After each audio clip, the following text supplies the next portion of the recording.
இந்த நாளிலும் 2 வேத பகுதிகளை நாம் வாசிக்க போகிறோம். யோவான் எழுதின சுவிசேஷம் 5ஆம் அதிகாரம் 17வது வசனத்தை வாசிக்க போகிறோம். அதைத் தொடர்ந்து யாக்கோபு நிருபம் 1ஆம் அதிகாரம் அதிலே 17 மற்றும் 18 ஆகிய வசனங்களை வாசிக்க கேட்போம். யோவான் 5:17. இயேசு அவர்களை நோக்கி, என் பிதா இதுவரைக்கும் கிரியை செய்து வருகிறார், நானும் கிரியை செய்து வருகிறேன் என்றார். ஆமென். என் பிதா இதுவரைக்கும் கிரியை செய்து வருகிறார், நானும் கிரியை செய்து வருகிறேன். யாக்கோபு 1:17 மற்றும் 18. நன்மையான எந்த ஈவும் பூரணமான எந்த வரமும் பரத்திலிருந்து உண்டாகி சோதிகளின் பிதாவினிடத்திலிருந்து இறங்கி வருகிறது. அவரிடத்தில் யாதொரு மாறுதலும் யாதொரு வேற்றுமையின் நிழலும் இல்லை. நன்மையான எந்த ஈவும் பூரணமான எந்த வரமும் பரத்திலிருந்து உண்டாகி ஜோதிகளின் பிதாவினிடத்திலிருந்து இறங்கி வருகிறது. அடுத்த வசனம் என்ன சொல்லியிருக்கு?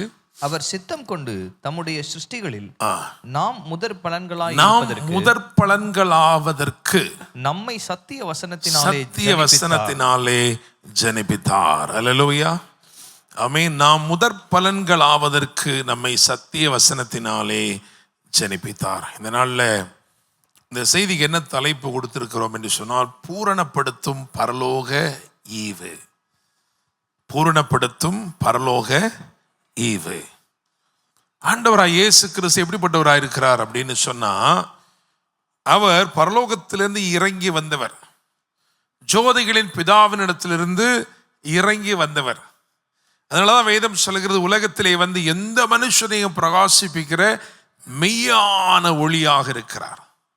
ஏன்? அவர் வெளிச்சம் இருக்கிற அந்த ஜோதிகளின் பிதா, ஒருவரும் சேரக்கூடாத ஒளியில் வாசம் பண்ணுகிற அந்த பிதாவானவருடைய மடியில் இருந்து பூமிக்கு அவர் இறங்கி வந்திருக்கிறார். இயேசுவை எப்படி நம்ம சொல்லலாம் அப்படின்னா, Jesus is both goodness and perfection put together. இயேசு கிறிஸ்து நன்மை நிறைவாக இருக்கிறார், இயேசு கிறிஸ்து பூரணராக இருக்கிறார். அல்லேலூயா, பிரைஸ் தி லார்ட். இந்த இரவிலே நாம் என்ன தியானிக்க போகிறோம் என்று சொன்னால், நாம் விசுவாசிக்கிற இந்த இரவு உங்க வாழ்க்கையில உங்களை முழுமையாக்கி முதற்பலனாக அல்லது முந்துமடி செய்கிற ஒரு இரவாக இந்த இரவு இருக்க போகிறது. அல்லேலூயா, பிரைஸ் தி லார்ட். ஒரு குயவன் திரிகையிலே ஒரு களிமண்ணை வைத்து வணைந்து கொண்டிருக்கிற பொழுது, அதை ஒவ்வொரு முறை அவன் தொடும் போதும் அது பூரணத்திற்கு நேராக, அந்த பாத்திரத்தை எவ்விதமாய் அவன் வடிவமைக்க வேண்டும் என்று விரும்புகிறானோ அந்த இலக்குக்கு நேராக அதை தொடர்ந்து பூரணப்படுத்தி அதை முழுமையடைய செய்கிறதா இருக்கிறது. Price the Lord. ஸோ அதை தான் இன்னைக்கு நம்ம தியானிக்க போகிறோம். நான் விசுவாசிக்கிறேன், இந்த 17 வசனம் யோவான் 5:17, நான் இதுவரைக்கும் கிரியை செய்கிறேன் ஆண்டு சொல்லியிருக்கிறார் இல்லையா? அந்த வசனத்தை வாசிக்கலாமா? யோவான் 5:17. இயேசு அவர்களை நோக்கி, என் பிதா இதுவரைக்கும் கிரியை செய்து வருகிறார், நானும் கிரியை செய்து வருகிறேன். நானும் கிரியை செய்து வருகிறேன். ஒரு கண்டினியூட்டி இருக்கு அதுல. இதை எந்த பேக்ரவுண்ட்ல சொல்லுகிறார் அப்படின்னா, எப்போதாகிலும் வந்து கலக்குகிற ஒரு தூதன் வந்து கலக்குவான். ஏனெனில் சில சமயங்களில் வானத்திலிருந்து ஒரு தூதன் வந்து இறங்கி குளத்தை கலக்குவான். எப்போதாகிலும் கிரியை செய்கிற ஒரு தூதன். அந்த கான்ட்ராஸ்ட்ல சொல்றாரு, நான் எப்பொழுது என்ன செய்கிறேன்? இதுவரைக்கும் கிரியை செய்து கொண்டு இருக்கிறேன். ஹல்லேலூயா.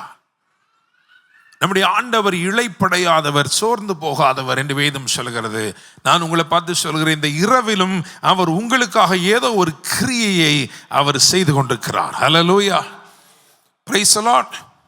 எந்த கிரியை உங்களை முழுமையாக்குமோ, எந்த கிரியை உங்களை முதற்பலனாக்குமோ, அந்த கிரியைகளை அவர் இன்றைக்கும் செய்து கொண்டே இருக்கிறார். ஹல்லேலூயா, பிரைஸ் தி லார்ட்.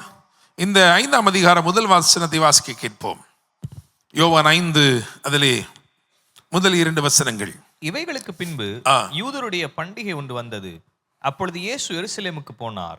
எபிரேய பாஷையிலே பெதஸ்தா என்னப்பட்ட ஒரு குளம் எருசலேமில் ஆட்டு வாசலின் அருகே இருக்கிறது. ஆமென். 5 மண்டபங்களை கொண்ட ஒரு குளம், பெதஸ்தா என்னப்பட்ட குளம். அதுக்கு முன்னாடி என்ன சொல்லப்படுதுன்னா, இவைகளுக்கு பின்பு. Price the Lord. இதுக்கு முன்னாடி நடந்த நிறைய அற்புதம் நடந்திருக்கு, நடக்கலைன்னு சொல்ல முடியாது.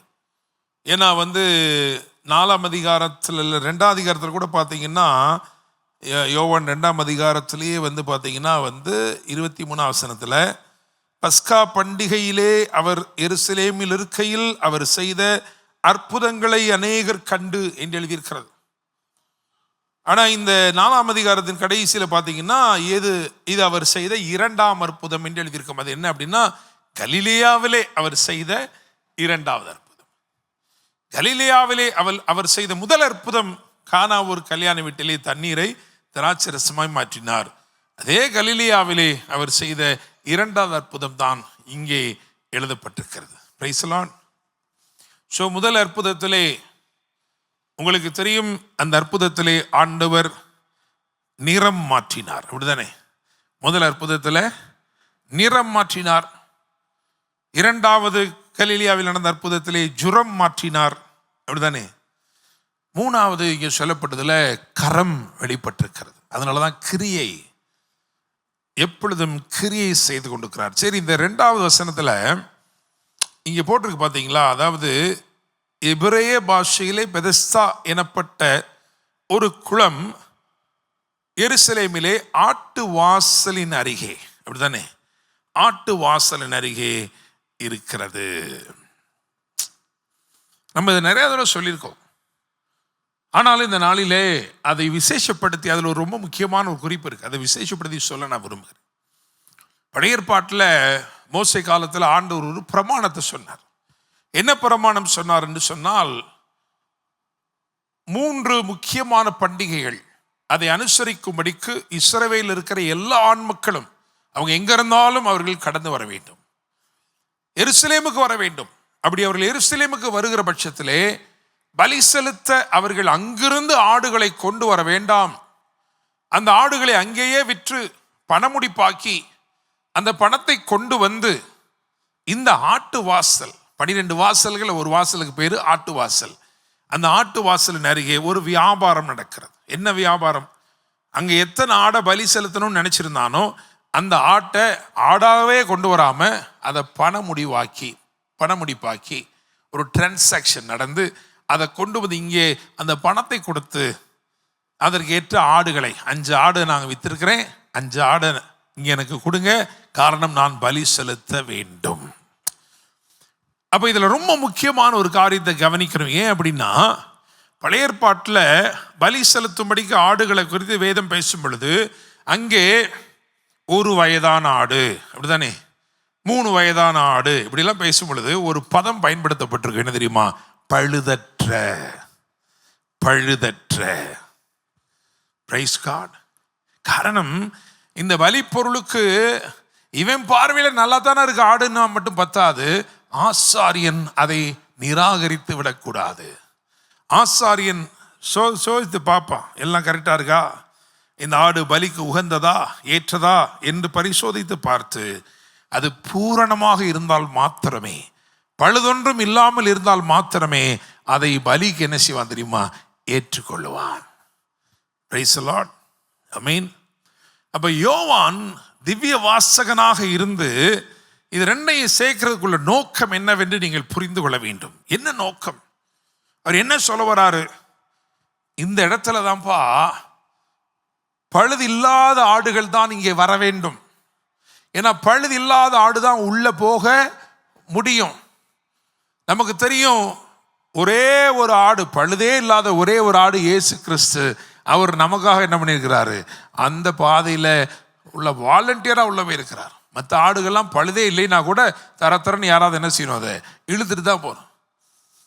ஆனா யோசிச்சு பாருங்க, ஸோ பழுது உள்ளவைகள் இந்த இடத்துல இருந்து புறக்கணிக்கப்பட்டுரும். அப்படிப்பட்ட இடத்துல ஒரு மண்டபம் இருக்கு. அந்த மண்டபத்திலே சிலர் பழுதுள்ளவர்களாய் இருக்கிறார்கள். இவங்களுடைய வாழ்க்கை எப்படி இருக்கு? 5ஆம் அதிகாரத்தில் 3ஆம் வசனத்தை வாசிச்சு பாருங்க. அவைகளிலே ஆ. குருடர், சப்பானிகள், சப்பானிகள், சூம்பின உறுப்புடையவர்கள் முதலான வியாதிக்காரர் அநேகர் படுத்திருந்து. So these are people waiting to be made well, waiting to be made wholesome. அப்படிதானே? முழுமை அடையும்படி, பூரணமாகும்படி காத்திருக்கிறவர்கள்.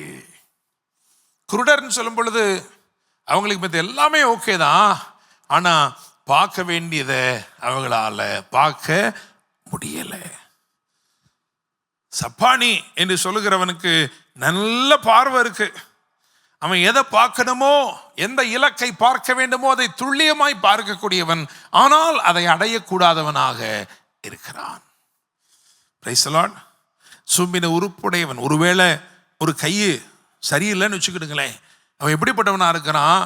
அவன் எல்லாத்தையும் பார்க்கறான், எல்லாத்தையும் கேட்கிறான், ஆனால் அவன் பெற வேண்டிய எதையுமே பெறக்கூடாதவனாய் இருக்கிறான். Praise the lord. ஆமென். நீ அப்படியே ஆவிக்குரிய நிலைமை யோசிச்சு பாருங்க. நாமும் அப்படிதான் இருக்கிறோம். எப்படி இருக்கிறோம்னா, சில நேரம் நாம் காண வேண்டியவைகளை காணக்கூடாதவர்களாக இருக்கிறோம். சிலவற்றை நாம் கண்டும், அதாவது இதுதான் என்று தெரிந்தும் அதை அடையக்கூடாதவர்களாக இருக்கிறோம். சிலவற்றை நாம் கண்டும் கேட்டும் பெறக்கூடாதவர்களாய் இருக்கிறோம். அல்லேலூயா. Praise the Lord. இந்த இரவிலே நீங்க உங்களை பெதஸ்தாவிலே வைத்து பார்க்க வேண்டும் என்பதுதான் தேவனுடைய தீர்மானமாய் இருக்கிறது. நாம் ஏதோ ஒரு காரியத்திலே நாம் முழுமை அடைய வேண்டியது அவசியமாக இருக்கிறது.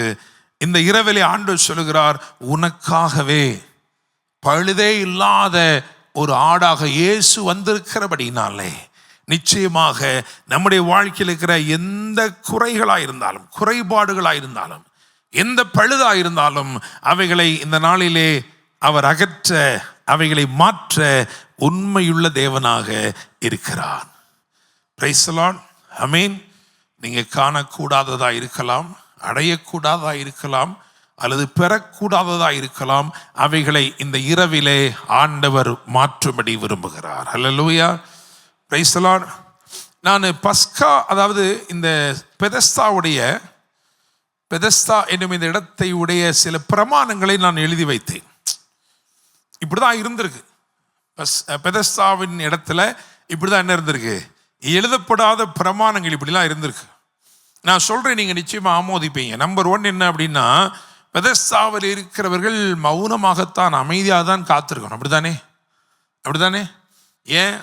வந்து குலத்தை கலக்க போறது யாரு? ஒரு தேவதூதன், ஆவியாயிருக்கிற தேவதூதன் வந்து கலக்க போறதுனால அவனுடைய நடமாட்டம் கண்களுக்கு தென்படாம இருக்கும்ன்றதுனால எல்லாரும் எப்படிதான் இருக்கணும்? அமைதியா காத்திருக்கணும். ஏன்னா சத்தம், குலம் கலக்கிற சத்தம் கேட்கணும். அப்படிதானே? Price the Lord. அதாவது இப்படி யோசிச்சு பாருங்களேன், கலக்கத்தோடு காத்திருக்கிறார்கள். எதற்காக? கலக்கப்படுவதற்காக. அப்படிதானே? உள்ள கலக்கம் இருக்கு, கலக்கத்தோடு இருக்கான். அவனுடைய ஆசை என்னன்னா, வெளியே கலங்கினா போதும். அல்லேலூயா. எப்போதாயிலும் கலக்குவது தான் பழைய ஏற்பாட்டு ஸ்டைலாக இருந்திருக்கும் போல இருக்கு. எப்பவுமே கலக்குவதுதான் இயேசுடைய style. Hallelujah. Praise the lord. Amen. அதனால தான் அவர் சொன்னாரு, நான் எப்பொழுதுமே கிரியை செய்து கொண்டே இருக்கிறேன். அல்லேலூயா. சரி, அப்போ இந்த பெதஸ்தாவின் பிரமாணத்தை கவனியுங்கள். பெதஸ்தாவில் இருப்பவர்கள் எப்படி இருக்கணும்? மௌனமாகத்தான் காத்திருக்க வேண்டும். என்ன ஆச்சரியமா இருக்குன்னா, பெதஸ்தாவில் இருக்கிற எல்லாருமே படுத்திருந்தாங்களாம். அப்படிதானே? இப்போ நீங்க சொல்ல போறோம்னு வச்சுக்கோங்களேன், 1 2 3 டம்முன்னு சுட்டோடனே ஓடணும் அப்படின்னா, நின்றுகிட்டு இருக்கவன் ஓடுறது ஈஸியா, இல்லைன்னா படுத்துக்கிட்டு இருக்கவன் ஓடுறது ஈஸியா? அப்போ எங்கேயோ அடிப்படையே சரியில்லாமல் இருந்துக்கு. அப்படிதானே? நல்லா கவனிங்க. இது ஒரு பந்தயம் தான். அது கலக்கிற உடனே என்ன பண்ணணும்? ஓடி போய் குதிக்கணும். ஆனால் எல்லாரையுமே என்னது? பெதஸ்தா எல்லாரையும் படுத்துரு என்று சொல்லுகிறது. இயேசு எல்லாரையும் எழுந்துரு என்று சொல்லுகிறார். Hallelujah. Praise the lord. Amen. So நல்லா கவனிங்க, இதெல்லாம் பெதஸ்தாவுடைய பிரமாணமாக இருக்கு. பெதஸ்தாவில் இருப்பவர்களுக்கு நிச்சயமாக ஓய்வு நாளில் அற்புதம் நடக்கவே நடக்காது. அப்படிதானே? ஒரு கோல்டன் ரூல்.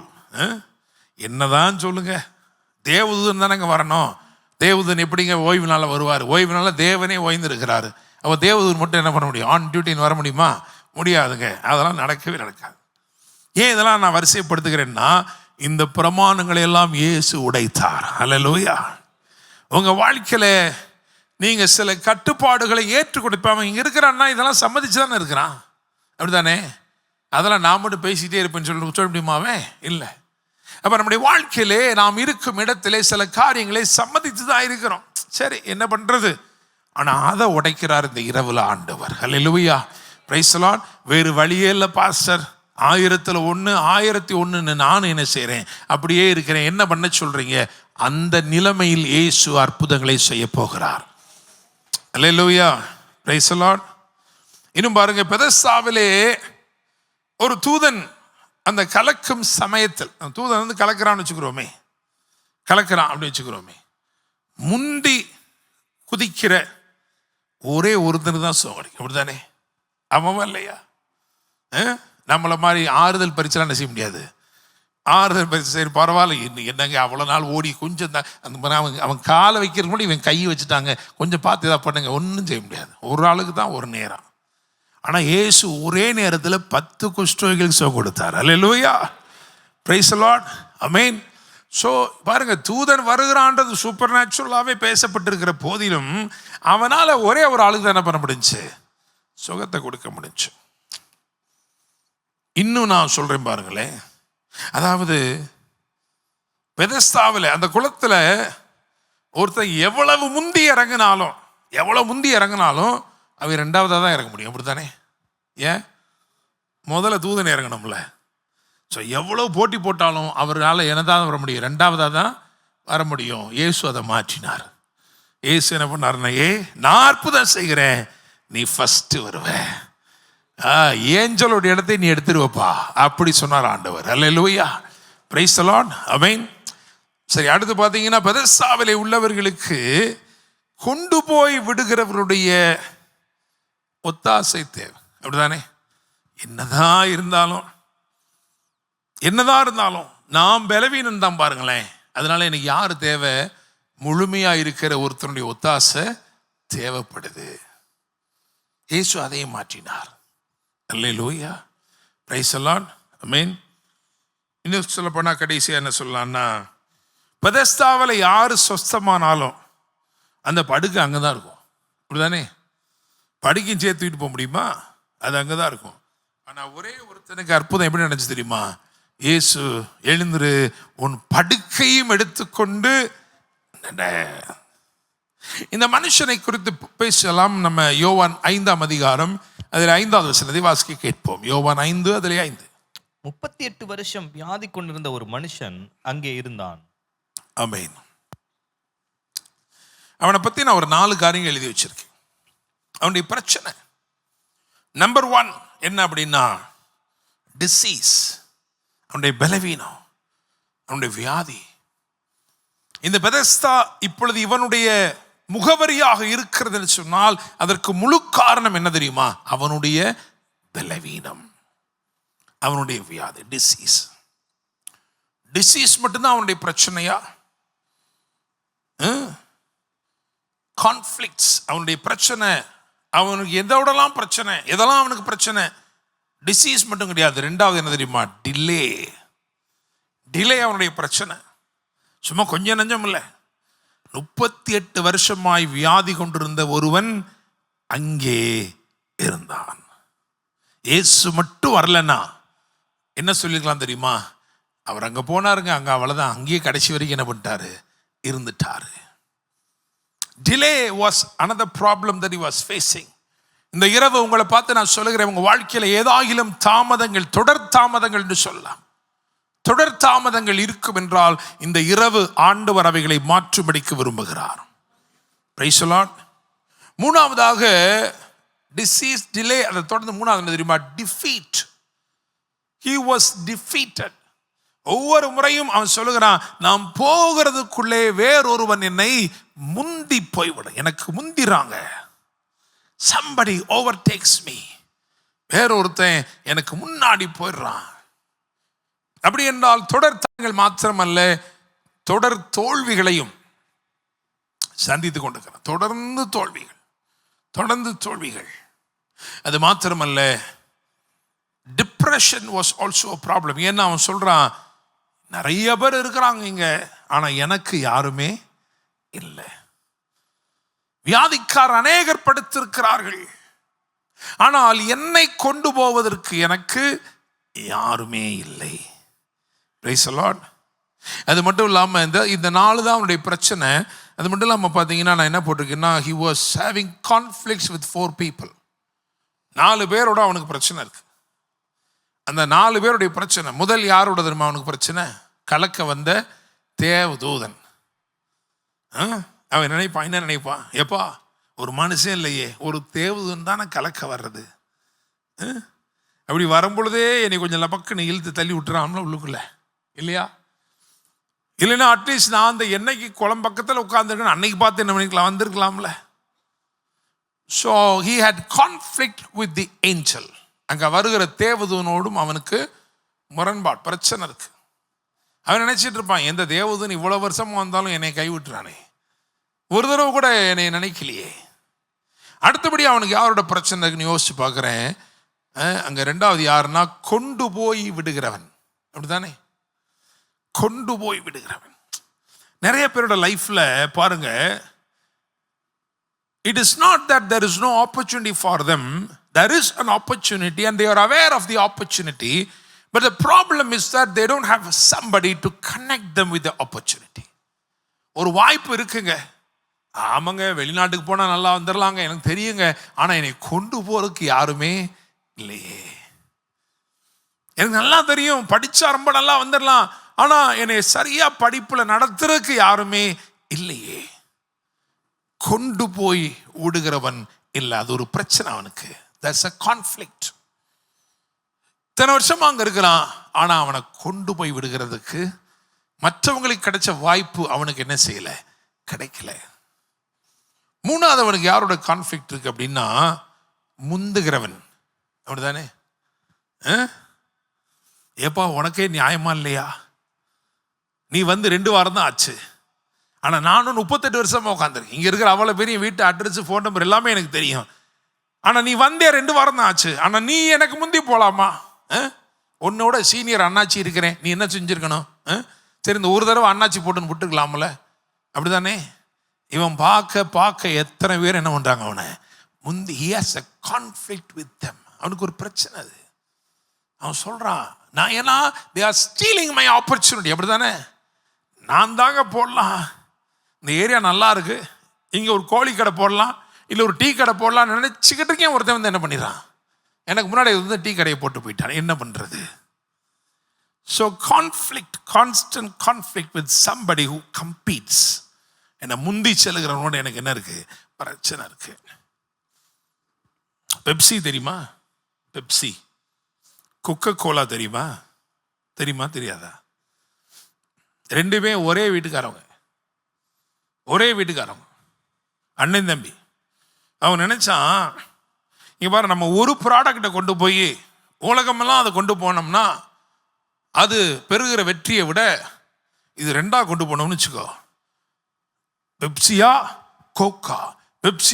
கோக்கா அப்படின்னா நம்ம 2 பேரும் என்ன பண்ணிடலாம், வளர்ந்துடலாம். இந்த ரகசியம் தெரியாமல் நிறைய பேர் நம்ம என்ன பண்ணிட்டோம், அதையும் மாற்றி குடிச்சு குடல் போனதான் மிச்சமே தவிர. எனக்கு கேட்கும் தேவ பிள்ளைகளே பாருங்களேன், இட்ஸ் a strategy. இவனுக்கு என்ன பிரச்சனை? இவன் சொல்றான், somebody overtakes me. I try my best. நான் என்னுடைய முழு பலத்தையும் முழு ஞானத்தையும் யூஸ் பண்ணி என்னமெல்லாமோ செஞ்சு போகணும்னு நினைக்கிறேன். ஆனால் எனக்கு பிந்தி வந்த ஒருத்தர் என்ன பண்ணிடறான் தெரியுமா, என்னை முந்தி போயிடுறான். So it's conflict with such people. 4th ரொம்ப முக்கியம். 4th, முதல்ல யாருக்கு சொன்னேன்? தேவதூனோட அவனுக்கு பிரச்சனை இருக்கு, பஞ்சாயத்து இருக்கு. தேவதூனோட எனக்கு பஞ்சாயத்து இருக்குங்க தேவதூனோட. 2வது யாரோட?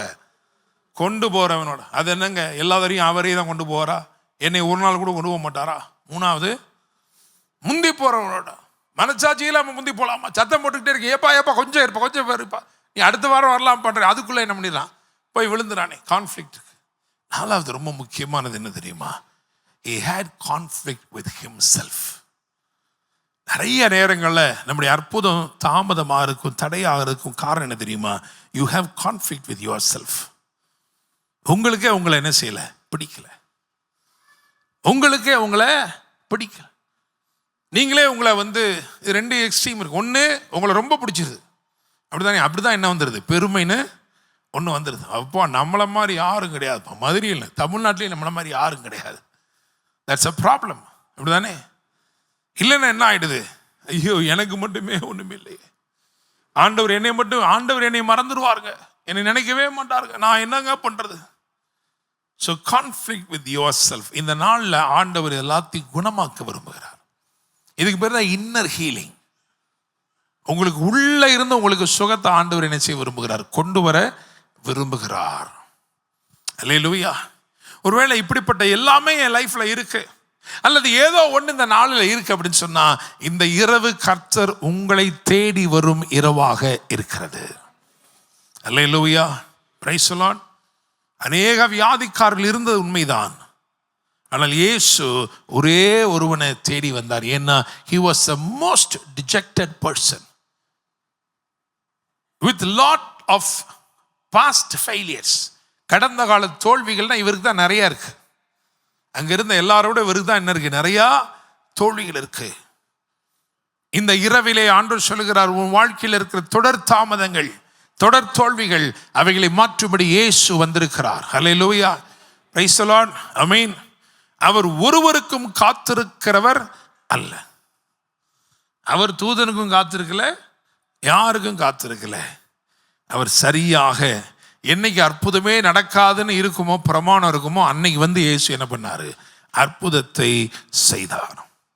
நான் கொஞ்சம் முன்னாடி சொன்ன எல்லா பெதஸ்தாவின் பிரமாணங்களையும் உடைத்து அந்த ஒரு மனுஷனுக்கு இயேசு அற்புதத்தை செய்தார். ஹல்லேலூயா.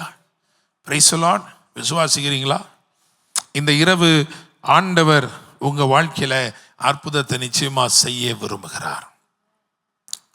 இந்த 3 அற்புதங்களையும் காமனா இருக்கிற ஒரு விஷயத்தை நீங்க கவனிச்சு பார்த்தீங்கன்னா, முதல் அற்புதத்துல கனாவூர் கல்யாண வீட்டில் அற்புதம் செய்தது அப்படின்னும் பொழுது, அங்கே தண்ணீரை சுமந்தவர்கள், அப்படிதானே? யாரை வச்சு அற்புதம் நடந்துச்சு? யாருக்காக அற்புதம் நடந்துச்சுன்னா, தண்ணீரை சுமந்தவர்கள்.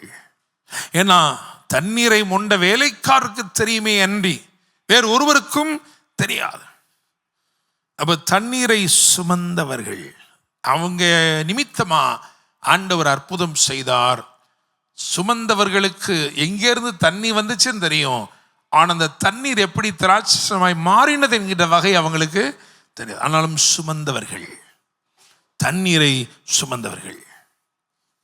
2வது அற்புதம், கலிலேயாவில் நடந்த 2வது அற்புதம் இங்கே எப்படி நடந்துச்சுன்னா, இங்கே ஒரு தகப்பன் தன் குமாரனை சுமந்துட்டு வந்திருக்கிறான், அப்படிதானே?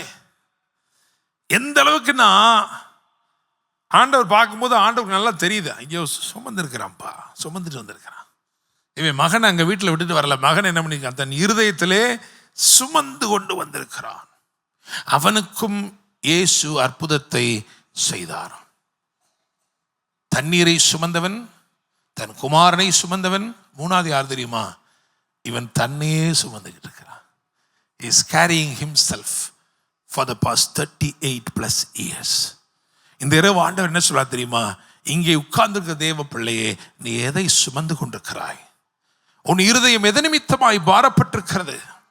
இந்த இரவு கர்த்தர் உன் வாழ்க்கையிலே அற்புதங்களை நிச்சயமாக செய்வார். Hallelujah. Praise the lord. Amen. So இந்த முதல் அற்புதம் நடந்துச்சு இல்லையா, அது வேலைக்காரங்களுக்கு மட்டும்தான் இது தெரியும்.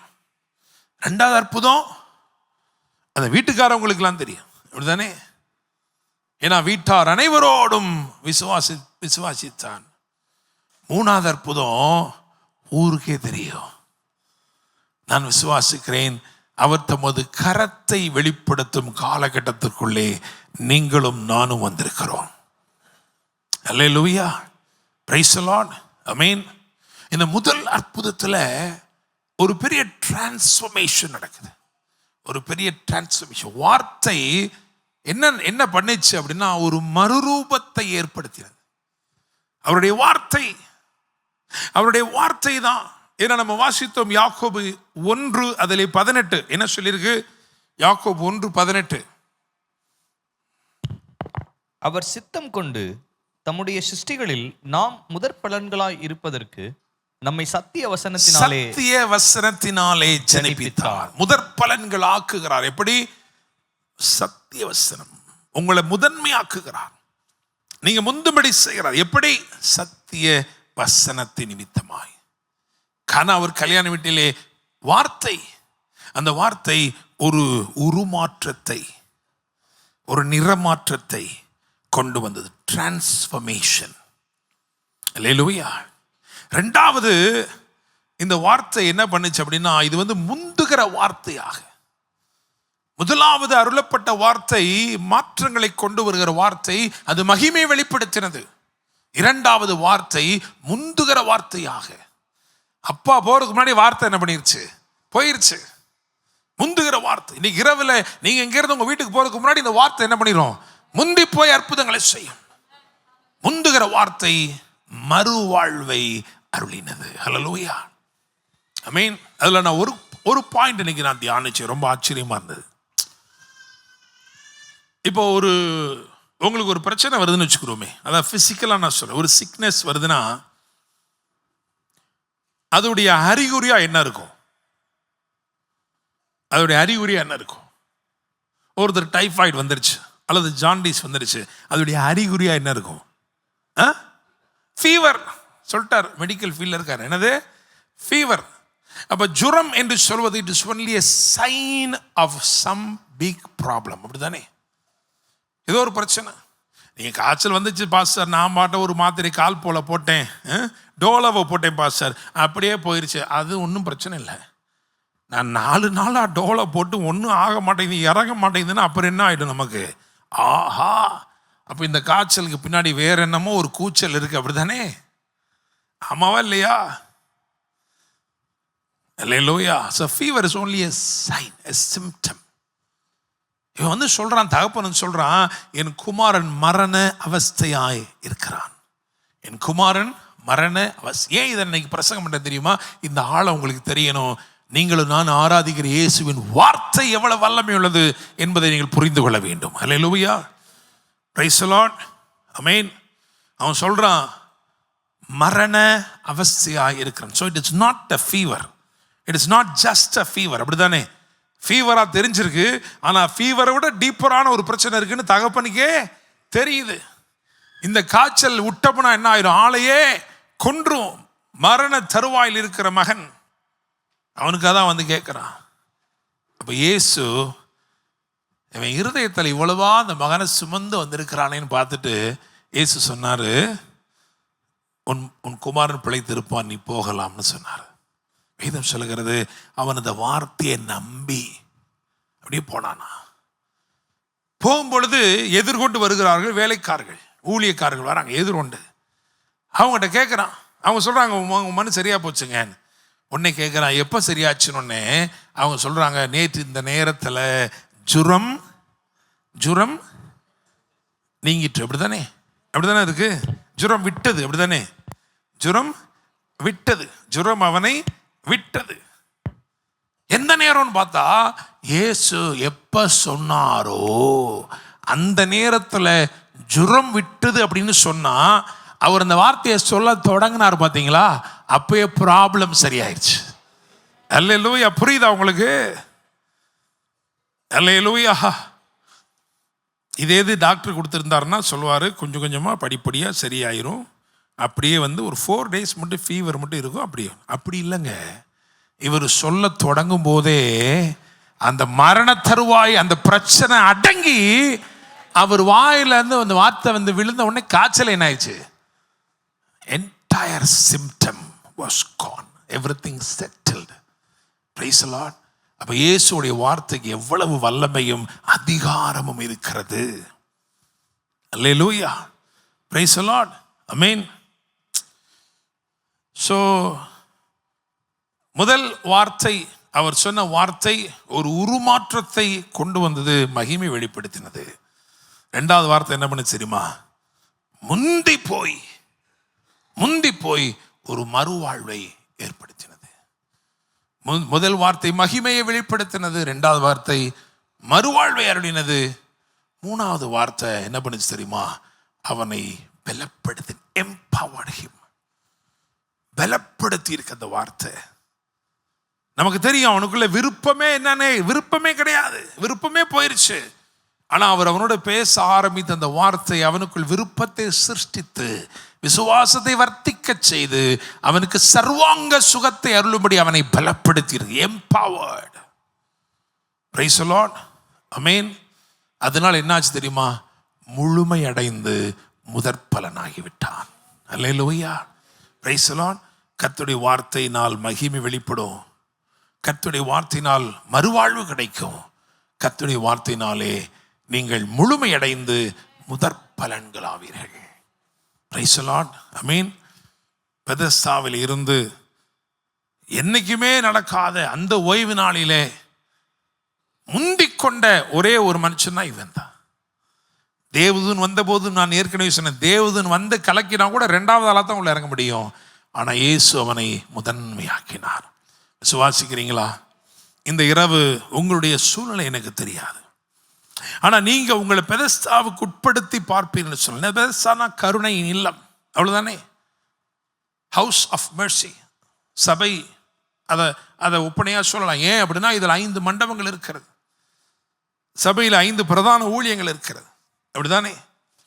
அதனால நீங்க இதற்கு உட்பட்டவர்களா இருந்து நான் இந்த பிரசங்கிக்கிற வார்த்தையில நீங்க ஒருவேளை ஆமா எனக்கும் நானும் காண வேண்டியவைகளை காணக்கூடாதவனா இருக்கிறேன், நானும் அடைய வேண்டிய இலக்குகளை அடையக்கூடாதவனா இருக்கிறேன், பெற வேண்டிய நன்மைகளை பெறக்கூடாதவனா இருக்கிறேன் என்று சொன்னால் இந்த இரவிலே உங்களுக்காக முழுமையாய் இருக்கிற ஒருவர், பழுதற்ற பூரண பலியாய் வெளிப்பட்ட ஆண்டவராக இயேசு கிறிஸ்து உங்களுக்காக ஆட்டுவாசலின் உள்ளே உட்பிரவேசித்திருக்கிறபடியினால் நீங்களும் நானும் நிச்சயமாக இந்த இயேசு கிறிஸ்து எனும் ஒருவராலே ஜீவனை அடைந்து முழுமையாகி முதற் பலன்களாக நிச்சயமாய் காணப்படுவோம். கண்களை மூடி நாம் ஜெபம் பண்ணுவோம்.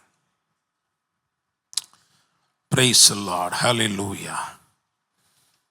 இயேசு இதுவரைக்கும் கிரியை செய்கிறார். இயேசு இதுவரைக்கும் கிரியை செய்கிறார். Thank you Holy Spirit. உங்க வாழ்க்கையில நடக்கிற காரியம் ஏதோ வேலைக்காரருக்கு மாத்திரம் தெரியும் ரகசியமா இல்ல, வீட்டாருக்கு மாத்திரம் தெரிய வருகிற நன்மையாகவும் அல்ல, வெளிப்படுகிற, எதிர்படுகிற, தென்படுகிற எல்லாரும் கண்டுகொள்ளும்படி ஓ நீ சுமந்திருப்பது என்ன, அப்படிப்பட்ட விசேஷித்த ஒரு பலத்தால் இந்த இரவிலே கர்த்தர் நிரப்பும்படி விரும்புகிறார். நன்றி அப்பா, ஸ்தோத்திரம் ஆண்டவரே. Thank you Holy Spirit. ஆண்டவரே, ஒரு மறுரூபம் வெளிப்பட்டு மகிமை வெளிப்படட்டும். Thank you Lord. உங்க வார்த்தை முந்துகிற வார்த்தையாய் வெளிப்பட்டு ஒரு மறுவாழ்வு கிடைக்கட்டும். உம்முடைய வார்த்தை முழுமையாக்குகிற வார்த்தையா, முதற் பலனாக்குகிற வார்த்தையா வெளிப்பட்டு ஆண்டவரே சாட்சியா நான் நிக்கட்டோம்ப்பா. நன்றி அப்பா. வேலைக்காரருக்கு மாத்திரம் தெரியும் என்ற நிலைமை அல்ல, வீட்டாருக்கு மாத்திரம் தெரியும் என்று அல்ல, வெளியில் இருக்கிற எல்லாரும் அறிந்து கொள்ளும்படி நீர் என் வாழ்க்கையிலே செய்கிற கிரியைகள், பலத்த கிரியைகள் வெளியரங்கமாகும்படிக்கு இந்த இரவிலே அற்புதங்களை செய்யும் ஆண்டவரே. ஹல்லேலூயா, ஹல்லேலூயா. நன்றி ராஜாவே. எதுவரைக்கும் எதுவரைக்கும் எதுவரைக்கும் மறந்திருப்பீ, எதுவரைக்கும் எதுவரைக்கும் எதுவரைக்கும் மோகம் மறைப்பீர். என் தெய்வமே, என் இயேசுவே, காத்திடுவே கண்ணோக்குமே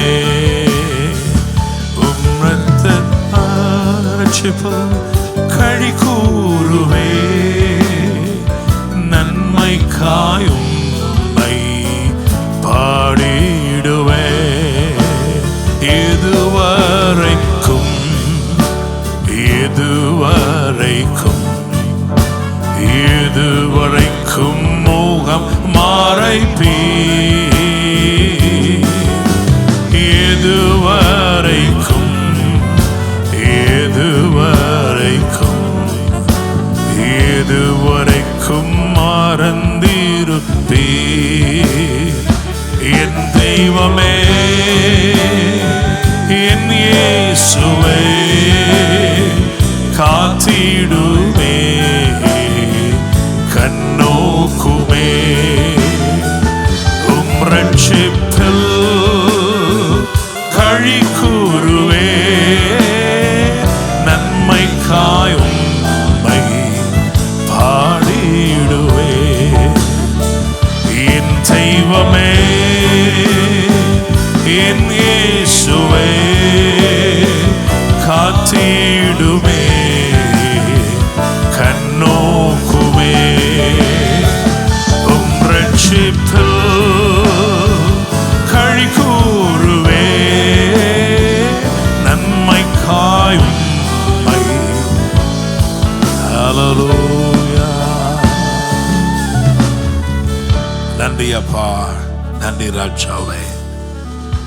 38 வருஷங்களாக காத்திருந்த ஒரு மனிதன் இயேசுவின் வார்த்தையால் ஒரு புது பலனை பெற்று மிகுந்த மகிழ்ச்சியோட படுக்கையும் எடுத்துக்கொண்டு புறப்பட்டான். நான் விசுவாசிக்கிறேன், கர்த்தருடைய பலம், கர்த்தருடைய வல்லமை உங்க வாழ்க்கையில் இடைபடுவதினாலே நீங்க நடந்து போகிறத வெளியில இருக்கிற எல்லாரும் பார்ப்பாங்க. Everyone will witness because you will be carrying something that is very different. Something that was carrying you all these years. இத்தனை ஆண்டுகள் உன்னை படுக்கையில் கிடத்தி வைத்திருந்த ஒன்றை இப்பொழுது நீ எடுத்துக்கொண்டு போகும்படிக்கு கர்த்தருனை பலப்படுத்தி இருப்பதை நீ காண்பாய், மற்றவர்களும் காண்பார்கள். Thank you Lord. ஒன்னு சொல்லி முடிக்க போறேன். Just because of what you are carrying, it is not that everyone is watching you, but somebody wants to meet you again. அவருடைய வார்த்தைக்கு கீழ்ப்படிந்து அவர் சொன்னபடியே நீ செய்தபடியினாலே, ஓ எதிர்ப்புகளின் மத்தியிலும் உன்னை தடுக்க நினைக்கிற அடக்க நினைக்கிற மத்தியிலையும் நீ சுமக்க வேண்டியதை சுமந்துட்டே போறபடியினால இயேசு உன்னை திரும்பமா சந்திக்க விரும்புகிறார். Yes Lord. Yes Lord. Implicit obedience. அவர் சொல்றதுக்கு கீழ்ப்படுகிற இருதயத்தை கொண்ட யாரா இருந்தாலும் சரி, அவர் இயேசு திரும்பவும் சந்திக்க விரும்புவார். இயேசு உங்களை சந்திக்க விரும்புகிறார். இந்த இரவிலே அவர் உங்களை திரும்பவும் சந்திக்க விரும்புகிறார். உங்க வாழ்க்கையை விசேஷப்படுத்த விரும்புகிறார். Thank you Holy Spirit. இயேசு உன்னை திரும்பமா சந்திக்கிறார்னா அவர் உன்னை சந்திக்கிறதுக்கு ஒரே ஒரு நோக்கம் தான் இருக்கும். அது என்ன நோக்கம் தெரியுமா? அவர் யாருன்னு வெளிப்படுத்துறதுக்காக. முதலாவது அவர் தமது வார்த்தையை வெளிப்படுத்தி வல்லமை வெளிப்படுத்தினார். இரண்டாவது முறை அவர் அவனை சந்தித்த போது அவர் அவனுக்கு தம்மை வெளிப்படுத்தினார். Jesus is interested in visiting you. அப்படியே கரங்களை உயர்த்தி, ஆண்டவரே, ஓ நன்றி ராஜாவே, நாங்கள் விசுவாசிக்கிறோம் நீர் திரும்பவும் எங்களை சந்திப்பதினாலே நீர் யார் என்பதை நாங்கள் அறிந்து கொள்கிறோம் தகப்பனே. ஓ நன்றி அப்பா. நீர் எங்களை சந்திக்கிறதுனால கேடுகள் வருவதில்லை, கேடுகள் எதுவும் வருவதில்லைப்பா. நீர் எங்களை திரும்ப சந்திக்கிறதுனால நாங்க பாவத்துல தொடர்வதில்லை ஆண்டவரே. Yes Lord. நன்றி ராஜாவே. ஓ Amen. Jesus is interested to meet you. இயேசு உன்னை சந்திக்க விரும்புகிறார். Thank you Lord.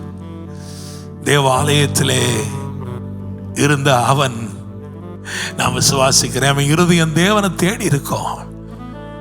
இயேசுவனை தேடி வந்தார். இயேசுவனை திரும்ப சந்திக்கும் போது உன் வாழ்க்கை இன்னும் ஆசீர்வாதமா மாறுது. தொடருகிற பாவம் தொடராது, தொடருகிற போராட்டங்கள் தொடராது, தொடருகிற தீமைகள் தொடராது. இயேசு யார் என்கின்ற வெளிப்பாடோட நீ தைரியமாய் புறப்படுவாய். முன்பு கேள்வி கேட்டவர்களுக்கு இப்பொழுது அவன் எதிர்கொண்டு போகிறான். காரணம், இப்பொழுது அவனுக்கு பதில் இருக்கிறது. ஆண்டவர் சொல்லுகிறார், அவருடைய தொடுதலை பெற்றுக்கொண்ட நீங்கள் அவர் திரும்பமா சந்திப்பீர்கள். திரும்பமா அவர்களை சந்திக்கும் போது இந்த உலகத்துக்கு தேவைப்படுகிற பதிலை அவர் உங்களுக்கு அருளுவார். நன்றி ஆண்டவரே, இந்த வார்த்தைகளுக்காக நன்றி செலுத்துகிறோம். ஆண்டவரே ஸ்தோத்திரப்பா. எத்தனையோ பேர் இருந்தாலும் அந்த ஒருவனை விசேஷப்படுத்தும்படி நீ கடந்து வந்தீர். இந்த இரவில் ஆண்டவர் உங்களை பதில் சொல்றாரு.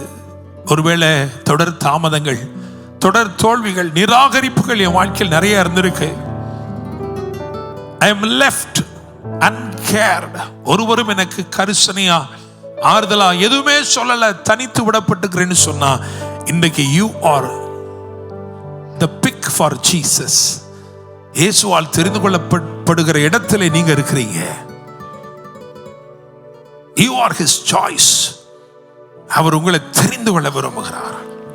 நன்றி அப்பா, இந்த வார்த்தைகள் மூலமாய் ஊழியம் செய்ததற்காய் நன்றி. தொடர்ந்து நீர் மகிமைப்படும்படி ஜெபிக்கிறோம் ஆண்டவரே. நாளை தினம் காலையில் இங்கே நடக்கிற பெண்கள் மாநாடை ஆசீர்வதியும். அநேக சகோதரிகள் கடந்து வந்து விடுதலை பெற்றுக் கொள்வார்களாக, வல்லமையான அபிஷேகத்தை பெற்றுக் கொள்வார்களாக. நீர் மகிமைப்படும்படி ஜெபிக்கிறோம் தகப்பனே. ஆண்டவரே, இணைந்திருக்கிற ஒவ்வொருவரையும் ஆசீர்வதிக்கிறோம். ஆன்லைனில் இணைந்திருக்கிற ஒவ்வொருவரையும் ஆசீர்வதிக்கிறோம். இங்கே வந்திருக்கிற ஒவ்வொருவரையும் ஆசீர்வதிக்கிறோம். கர்த்தருடைய மகிமை பெரிதாய் விளங்கட்டும். ஆசீர்வதியும்.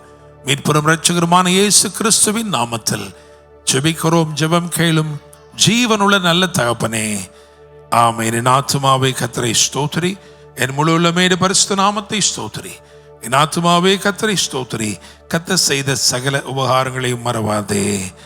ஆமென். நம்முடைய கர்த்தராயிருக்கிற இயேசு கிறிஸ்துவின் கிருபையும் பிதாவாகிய தேவனுடைய அன்பும் பரிசுத்த ஆவியானவருடைய அந்யோன்ய ஐக்கியமும் சமாதானமும் பாதுகாவலும் ஆசீர்வாதமும் வழிநடத்தலும் நம் அனைவரோடு கூட இன்றும் சதா காலங்களிலும் தங்கியிருப்பதாக. ஆமென். ஹல்லேலூயா.